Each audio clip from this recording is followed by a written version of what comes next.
Galates chapitre 2, je lis au nom de Jésus.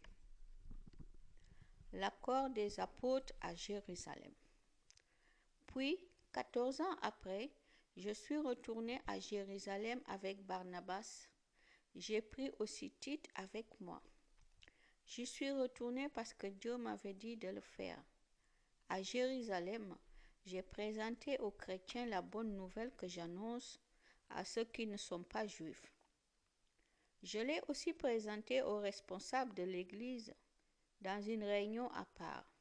En effet, je ne voulais pas que mon travail d'aujourd'hui et d'hier soit perdu. Mais on n'a même pas obligé Tite, qui était avec moi et qui est grec, à se faire circoncire. Pourtant, des faux frères le voulaient. Ils étaient venus au milieu de nous comme des ennemis. Ils venaient voir comment nous utilisions notre liberté, cette liberté qui nous vient du Christ Jésus. Ils voulaient nous rendre esclaves, mais nous n'avons pas voulu céder à ces gens-là, même pas un moment, afin de garder pour vous la vérité de la bonne nouvelle. Il y avait aussi les responsables de l'Église. D'ailleurs, ce qu'ils étaient, ce n'est pas important pour moi, car Dieu ne fait pas de différence entre les gens. Ces responsables ne m'ont pas obligé à faire quelque chose en plus.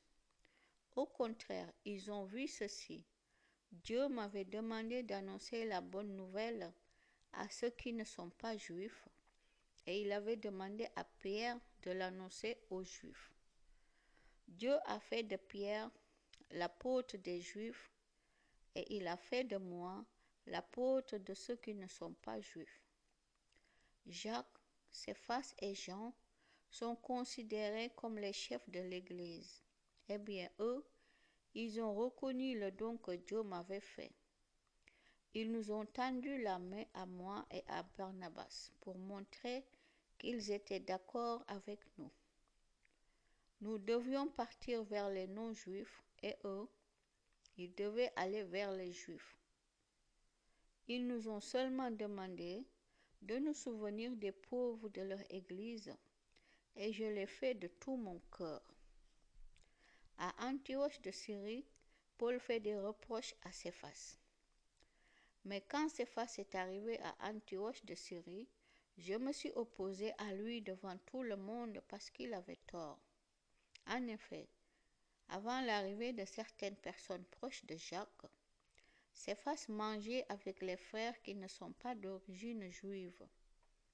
Mais quand les autres sont arrivés, il s'est éloigné, il n'est plus allé avec les non-juifs. Il avait peur des chrétiens qui défendaient les coutumes juives. Tous les autres frères d'origine juive ont été aussi faux que lui, et leur conduite fausse a même entraîné Barnabas. Eh bien, j'ai vu qu'il ne marchait pas droit selon la vérité de la bonne nouvelle. Alors j'ai dit à Céphas devant tout le monde, « Toi, juif, tu as vécu ici comme ceux qui ne sont pas juifs. Tu n'as pas vécu selon la loi de Moïse. Mais maintenant tu veux forcer ceux qui ne sont pas juifs à faire comme les juifs. Pourquoi donc? Juifs et non-juifs sont sauvés en croyant au Christ. Nous sommes des juifs de naissance. Nous n'appartenons pas à d'autres peuples qui ignorent la loi de Dieu. Pourtant, nous le savons, les êtres humains ne sont pas rendus justes parce qu'ils obéissent à la loi de Moïse, mais seulement parce qu'ils croient en Jésus-Christ. Et nous aussi, nous avons cru au Christ Jésus pour être reconnus comme justes. Nous avons été reconnus comme justes en croyant au Christ et non pas en obéissant à la loi. Non, personne ne sera juste aux yeux de Dieu en obéissant à la loi. Nous cherchons à être reconnus comme justes grâce au Christ. Mais si on nous trouve pécheurs, nous aussi, qu'est-ce que cela veut dire? Que le Christ est au service du péché? Sûrement pas. En effet, si je retourne à la loi que j'ai abandonnée, je me condamne moi-même.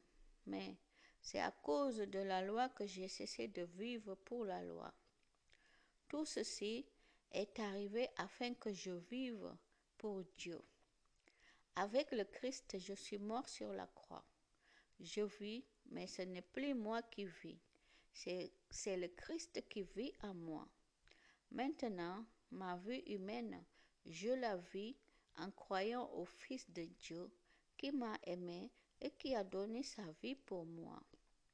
Je ne veux pas rendre inutile ce don de Dieu. En effet, si c'est la loi qui rend juste, le Christ est mort pour rien. Gloire à Dieu.